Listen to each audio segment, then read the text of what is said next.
நம்ம தென்னிந்தியாவிலே மிகப்பெரிய பாறை ஓவியம் எங்கே இருக்குன்னா நம்ம நீலகிரியில் கரிக்கூர் கிராமத்தில் பிரிவரே வியூ பாயிண்டில் தான் இருக்குது.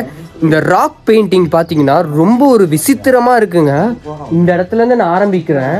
ஸோ இங்கெல்லாம் பார்த்தீங்களா, இங்கெல்லாம் உங்களுக்கு தெரியுதா என்னன்னு தெரில, கேமரா வியூக்கு நான் உங்களுக்கு காமிக்கிறேன். ஸோ ஃபுல்லாகவே வந்து பெயிண்டிங் தான் பண்ணி வச்சுருக்காங்க. கலர் பெயிண்டிங்கும் பண்ணியிருக்காங்க, நார்மல் பெயிண்டிங்கும் பண்ணியிருக்காங்க. பயங்கரமாக இருக்குது. இது எதை வச்சு வரைஞ்சிருக்காங்கன்னா இந்த ஓவியம்லாம், இது வந்து இந்த காட்டில் வர இலையை வச்சு இலை மண் கல் இதை வச்சு தான் அந்த ஓவியமே வரைஞ்சிருக்காங்க. கைஸ் அதுலேயே பெயிண்டிங் ரெடி பண்ணி வரைஞ்சிருக்காங்க. அதனால கைஸ் அந்த அண்ணா சொன்னது என்னன்னு கேட்டிங்கன்னா, இங்கே இந்த காட்டில் விளையிற கல் மண் இலை இதெல்லாம் எடுத்து தான் இதை வச்சு இந்த டிராயிங்கே வரைஞ்சிருக்காங்க, இந்த ஓவியம் வரைஞ்சிருக்காங்க. ஆக்சுவலாக அங்கே ஒரு ஓவியம் தெரியுது. அந்த ஓவியம் என்னதுன்னு கேட்டிங்கன்னா, எதுக்குன்னா அது போருக்கு போகிறதுக்கான ஒரு ஓவியம் தான். அது பார்க்கவே அப்படி தான் இருக்குது. ஏன்னா ஒருத்தர் கையில் கத்தியோட, ஒருத்தர் வந்து கவசத்தோட இருக்காங்க. ஸோ இங்கேயும் நிறைய ஓவியம் இருக்குது. ஓவியத்தை வந்து நாசம் பண்ணியிருக்காங்க 10 பேர். ஆனால் இதெல்லாம் வந்து பார்த்தீங்கன்னா ரொம்ப பராமரிக்க வேண்டிய ஒரு விஷயம். ஏன்னா 5000 வருஷத்துக்கு முன்னாடி பாதுகாத்துட்டு இருக்கோம். ஒரிஜினல் பாருங்க, மேலே தான் இருக்கு. ஒரிஜினல் தான் அந்த இங்கே இதான் ஒரிஜினல். அங்கே இருக்கு பாருங்க. எலிஃபென்ட் கூட்டத்தோடு எலிஃபென்ட் பின்னாடி மான் போகுது. இங்கே புயலே அடித்தாலும் இந்த இடத்துல மழை தண்ணி விழுந்து இந்த ஓவியம் வந்து பாதிக்கப்படாது. பட் இன்னொருத்தங்களால் மட்டும்தான் இந்த ஓவியம் வந்து பாதிக்கப்பட்டிருக்கு. யாருன்னா நம்மளை மாதிரி மனுஷங்களால தான். அவங்க தான் வந்து இந்த ஓவியங்கள்லாம் வந்து பார்த்தீங்கன்னா, இங்கேயே உங்களுக்கு பார்த்தாலே தெரியும் வந்து இதோட வேல்யூ அவங்களுக்கு தெரியலங்க. ஸோ அதனால இந்த ஓவியத்தெல்லாம் அழிக்கிறாங்க. ஸோ நம்ம ஃபாரஸ்ட் டிபார்ட்மெண்ட் வந்து இதுக்காக வந்து ரொம்ப ஃபுல் முக்கியத்துவம் கொடுத்து ரொம்ப கஷ்டப்பட்டு இந்த ஓவியத்தை பாதுகாத்துட்டு வராங்க. ஏன்னா ஓவியம் வந்து ரொம்ப முக்கியம். அடுத்த ஜென்ரேஷன் கண்டிப்பாக இதை நம்ம காமிக்கணும். இதெல்லாம் பார்த்தீங்கன்னா அந்த காலத்தில் நம்ம முன்னோர்கள் வந்து போர் செஞ்சுருக்காங்க. போர் செஞ்சு வாழ்ந்து அப்படியே இருக்க ஓவியம் ஃபுல்லாகவும் வரைஞ்சிருக்காங்க. கிட்டத்தட்ட ஒரு 500க்கு மேற்பட்ட ஓவியங்கள் வந்து இந்த பாறை ஃபுல்லாக இருக்குது. இந்த பாறையோட நீளம் எவ்வளோன்னு கேட்டிங்கன்னா 50 அடி 176 அடி அகலம் இருக்குங்க. இதில் 500க்கு மேற்பட்ட ஓவியம் இருக்குது. இதெல்லாம் பார்த்தீங்கன்னா காய்ஸ் கலர் பெயிண்டிங். அந்த காலத்திலே வந்து நம்ம முன்னோர்கள் கலர் பெயிண்டிங் பண்ணி வச்சுருக்காங்க. ஸோ அவங்க வாழ்ந்த பொருள்கள் இதெல்லாம் பார்த்தீங்கன்னா அவங்க வாழ்ந்த பொருள்கள் தான். ஸோ இங்கே பார்த்தீங்கன்னா ஒரு விலங்கு மேலே ஒரு அண்ணா வந்து உட்காந்துட்டு அதை ஓட்டிட்டு போகிற மாதிரி போட்டிருக்காங்க. என்னன்னா இது ஃபுல்லாகவே என்ன, இது ஃபுல்லாகவே இது இங்கே இருக்கு. இது சூரியனா? இல்லைண்ணா, அதெல்லாம் அந்த இதில் பண்ணியிருக்காங்க. அந்த காலத்தில் அவங்களுக்கு என்ன பார்த்தாங்க யூஸ் பண்ணியிருக்காங்களோ அந்த பொருளை அப்படியே வந்து இது பண்ணியிருக்காங்க. பார்க்கவே ரொம்ப விசித்திரமா இருக்கு. முயல் மாதிரி இருக்கு. இங்க 2 மாடு வந்து சண்டை போடுற மாதிரி இருக்கு. ஸோ இங்க பாத்தீங்கன்னா இவங்க குழுக்களா வந்து டான்ஸ் ஆடிட்டு இருக்காங்க. இந்த இடத்துல பாத்தீங்கன்னா குழுக்களா டான்ஸ் எல்லாம் ஆடுறாங்க. தயவு செஞ்சு இந்த ஓவியத்தை அழிக்கணும்னு ட்ரை பண்ணாதீங்க. இது என்ன மிருகம்னு தெரியல, அந்த காலத்துல வாழ்ந்துருக்கு. அதை வந்து அவங்க படமா வரைஞ்சிருக்காங்க. ஆனா இது வரைக்கும் அதை கண்டுபிடிக்கல, என்ன மிருகம்னு கண்டுபிடிக்கல. கைஸ் இங்க பாத்தீங்கன்னா பைசன் காட்டு எருமை தெரியுங்களா, அந்த காட்டு எருமை லைனா போறத வந்து இங்க அப்படியே தத்ரூபமா கலர் பெயிண்டிங்ல வரைஞ்சிருக்காங்க. எனக்கெல்லாம் இதை பார்க்கும்போது அந்த காலத்துல நம்ம முன்னோர்கள் வந்து இப்படி வாழ்ந்திருக்காங்க அப்படின்னு நினைக்கும் போது ரொம்ப பெருமையா இருக்கு. இந்த ஓவியங்கள்லாம் தயவு செஞ்சு நம்ம வந்து ரொம்ப பாதுகாக்கணும். இந்த மாதிரி ஒரு ஹிஸ்டாரிக்கல் பிளேஸை விசிட் பண்ணும்போது தான் உங்களுக்கு இந்த மாதிரி ஒரு அனுபவம் கிடைக்கும். ஸோ கைஸ் அண்ணன் கிட்ட எனக்கு நிறைய விஷயத்த வந்து என்கிட்ட ஷேர் பண்ணாரு. இந்த ஓவியங்கள்லாம் வச்சு பார்க்கும்போது அந்த காலத்துல காட்டு விலங்குகள்லாம் சில விலங்குகள்லாம் வந்து அவங்க என்ன பண்ணியிருக்காங்கன்னா பயணம் பண்றதுக்காக வச்சிருக்காங்க. இந்த ஓவியம்லாம் பார்த்தாலே உங்களுக்கு தெரியும். இங்க தெரியுது பாத்தீங்களா, அதுக்கு மேல நின்று பயணம் பண்ற மாதிரி. இங்க பாருங்க, இந்த இடத்துல பாருங்க.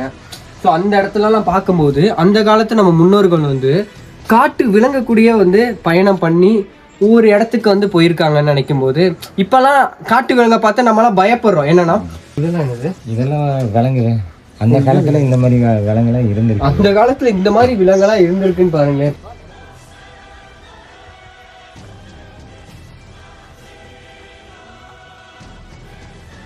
அவங்க வாழ்ந்த கதையை அப்படியே கொஞ்சம் க்ளோஸ் அப்லாம் கொஞ்சம் பக்கத்துல இருந்தது.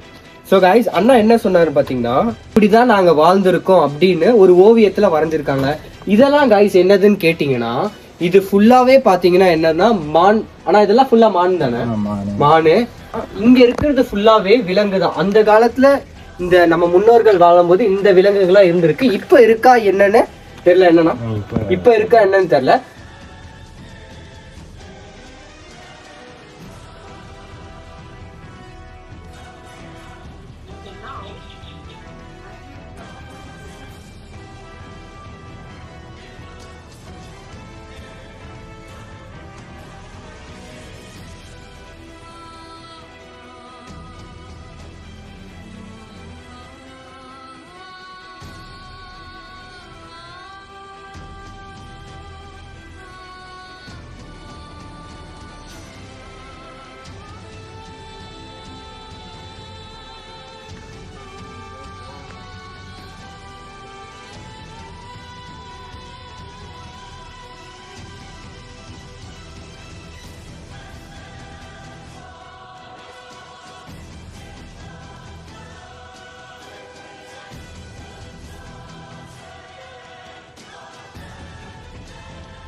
ஸோ காய்ஸ் ஃபைனலாக அந்த பொறிவரை ராக் பெயிண்டிங் ட்ரெக்கிங்கை முடிச்சு திருப்பி மீண்டும் நாங்கள் எங்களோட கிளம்புன இடத்துக்கே வந்துட்டோம்.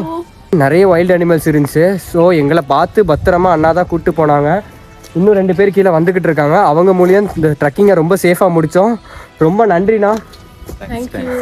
So madam, how the experience of your travel? Say anything. See, everyone should come here every 15 days. Like you go to mall, make this as a part of your lifestyle. This is very good, and Tamil Nadu tourism, hats off to you. You are taking immense effort for people like us. Thank you. So இந்த மாதிரி travel content video பார்த்து ரெசிபிக்கு ட்ரிப்பி மேடனை follow பண்ணிக்கோங்க. மறக்காம நம்ம சேனலில் subscribe பண்ணிக்கோங்க. இந்த மாதிரி ப்ரீ ஹிஸ்டோரிக் பிளேசஸ்க்கு தயவு செஞ்சு வந்து விசிட் பண்ணுங்க. வாழ்க்கையில் சாகிறதுக்குள்ள ஒரு டைமாக விசிட் பண்ணி இந்த மாதிரி நம்ம முன்னோர்கள் வாழ்ந்த ஒரு இடத்த வந்து ஒரு டைமாவது பார்த்து பாய். நெக்ஸ்ட் வீடியோவில் வந்து சந்திக்கிறேன்.